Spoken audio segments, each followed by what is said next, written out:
Hello, welcome to Romance Files. Let's go. Here is my story. My wife and I have been together for 6 years now.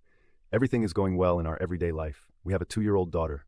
My wife is a very attractive woman with a beautiful figure, long legs, a petite, well-groomed chest, and soft skin. I loved her deeply. But now, let's get to the heart of the matter. My wife worked for a decaying company. Why do I say that?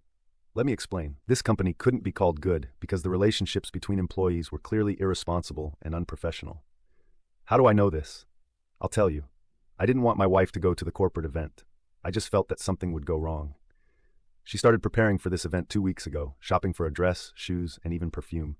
She chose the fragrance herself. I didn't like the smell, but my wife said that I wouldn't have to smell it anyway. She said the scent was only needed until the evening, and upon return, she would wash it off in the shower. The dress she chose had a very revealing neckline. I didn't like it, but my wife playfully said that she loved me but wanted to make an impression on her female colleagues. They had a bet on who would look better and bet a case of expensive champagne for the New Year celebration. The event in her team started at 4 in the afternoon and lasted until 11. That's how it's done now. Besides, I had no reason not to trust my wife. She had never let me down.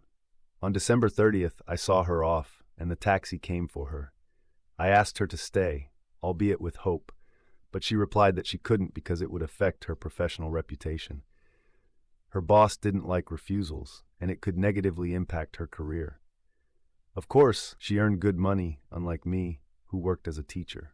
Although I had a decent and stable salary, it wasn't as high as hers.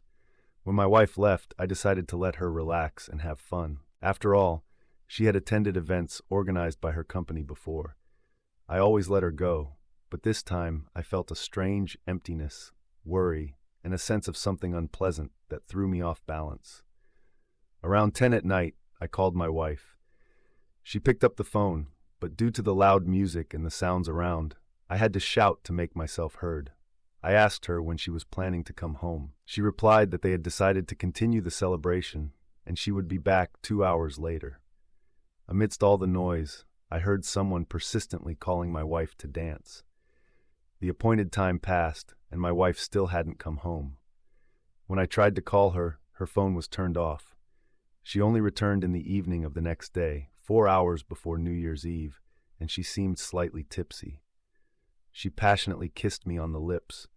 Throughout the time she was gone, a sense of foreboding never left me. I couldn't sleep waiting for her, and every 15 minutes I called her friends, acquaintances, and relatives. I only had one colleague's number, her friend from work, but even that turned out to be unreachable. I decided that if she didn't come back by New Year's, I would go to the police just in case. I took our child to my mother's. When she entered, I immediately asked her why her phone was turned off. My wife widened her eyes in feigned surprise, saying she didn't know why it was off and why I hadn't called her. She said that perhaps the phone accidentally turned off by itself. After she quickly took a shower, she immediately rushed to the kitchen to help me finish the cooking, although in reality, I had already prepared almost everything. All that was left was to mix the salads and decorate them.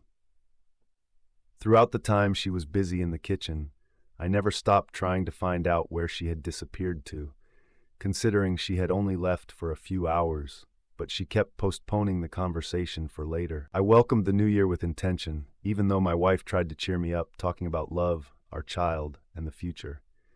She even started crawling onto my lap and kissing me, but I could see that she was doing it forcefully, unnaturally. She had never behaved like this before. I realized that my wife was hiding something. After she had 3 glasses of champagne, she became slightly intoxicated. I myself hardly drank, just a sip from the flute.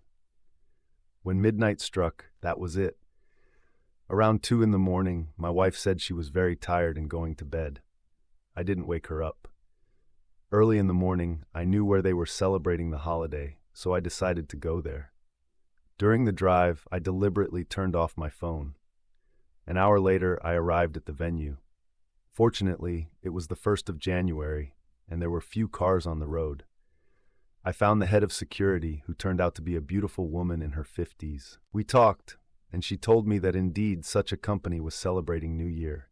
However, They didn't go home because they had rented not only the restaurant but also hotel rooms, and everything was paid for in advance. The only thing they refused to show me was the footage from the cameras, explaining that it was confidential information. But as the saying goes, the castle gates will always open for gold-laden donkeys. I found the security guard who, for a certain sum, showed me and copied everything I needed onto a flash drive. I assured him that these video materials would not leave my hands. Yes, I saw my wife. She wasn't heavily intoxicated. I saw her walking towards a room with a man who gently held her waist. I saw them stand in front of the room, passionately kissing. I saw them enter the room. An hour and a half later, I saw the first man leave the room, and then he returned with another man. Sometimes I partially saw what was happening inside the room because the camera was located in the corridor and only captured a portion of the room with the bed. Although I observed only fragments, when the door was opened, it was enough. I saw my wife with one man at first, then I saw him leave, and another man arrived. Then I saw my wife with both of them at the same time. In between their sexual encounters, they drank champagne, talked, and then resumed their activities. This went on throughout the night. The men left my wife's hotel room closer to 11 a.m. the next day. One man came out first and the other stayed behind, leaving an hour later. An hour later, my wife herself emerged from the room. The final shots were already outside, where my wife and her colleague got into a taxi. I was driving home, consumed by anger and frustration. A couple of times, I almost got into an accident, but I didn't stop. I arrived home late at night. Watching the video and downloading the necessary episodes took up the entire day and evening. My wife greeted me first with anger, but then as she looked at me, her anger turned into concern and hurt. With a hurt tone in her voice, she asked where I had disappeared to and why my phone was unreachable. I said that no one had called me, took out my phone, and turned it on in front of her, saying that I hadn't turned it off. It must have shut off by itself. With feigned bewilderment, I said that I had also wondered why no one had called me. At that moment, I saw confusion and tension on my wife's face. For the first time, I realized that she was contemplating something, so I asked her if she wanted to tell me where she had been all night, to be honest with me. My wife said that she had been at a corporate party, had too much to drink, and they left in the evening, right after the party ended. She fell asleep in the taxi, and her friend brought her to her own home. She spent the night at her friend's place, and during the day, she felt very sick, experiencing severe nausea and couldn't leave her colleague's house. I asked my wife if she was telling me the truth. With fear in her voice, she said it was the absolute truth and that she had no reason to lie to me. That's when I suggested going to visit this colleague to thank her and also to wish her a happy new year. My wife said she wasn't ready, that she was feeling unwell, and that she needed to put on makeup before going to her colleague's place. Besides, her colleague mentioned that she planned to visit her parents on the 1st of January and stay there until the end of the holiday weekend. So I told my wife directly if she would like to watch a new erotic film with me, where she played the lead role. It was at that moment that my wife was genuinely frightened. She said she didn't want to watch anything. I went, grabbed the laptop, and transferred all the video recordings from the flash drive. When I entered the bedroom again, my wife was quietly crying. I started playing the recording and placed the laptop in front of her on the bed. My wife burst into tears and began speaking incoherently, saying that she didn't want this, that she had been violated. That's when I suggested going to the police. Of course, she refused and began saying that she had had too much to drink, that she didn't know how it happened. She told me that she loved me and our little one, begging me not to jump to hasty conclusions. She said that we had a child and he shouldn't grow up without a father. She assured me that I was a good husband, and as a man, I fulfilled her in every way, and that's what she had loved and still loved me for. It hurt. It was bitter to look at this woman and listen to her disjointed justifications and assurances of sincere and unwavering love for our family and our child. I was consumed by furious rage. I started yelling, asking her what she was thinking when she dragged another man into her hotel room. What was she thinking when there were two men involved? Did she think about our family, our child, or me at all? And were all her corporate events like this? My sobbing wife began pleading for forgiveness, begging to start over. She claimed it was a one-time mistake and that she would never repeat it again in her life. She didn't want to lose me. She wanted both parents to raise our child.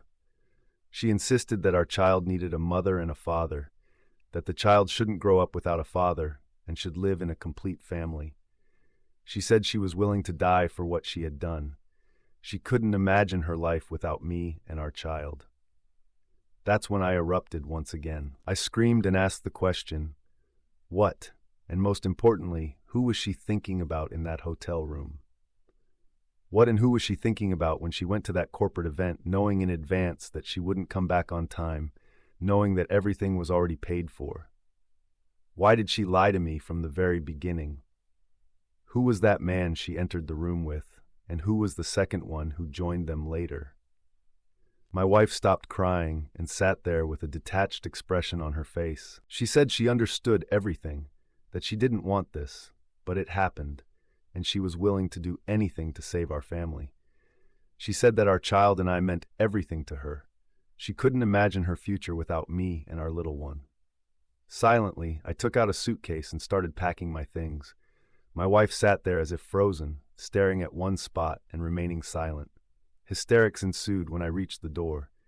She begged me not to leave, asked me to stay, begged for forgiveness, and tried to kiss me.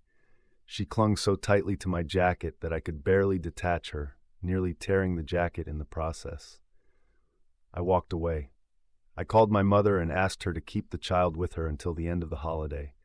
I asked her not to answer any calls from my wife, and most importantly, not to give her the child under any circumstances. I said I would explain everything later, that I needed to be alone. In fact, it would be better for my mother to leave with the little one and go to relatives. I booked a hotel room, ordered food and alcohol, and lay in bed with the TV on, drinking, snacking, and reflecting on moments from my life.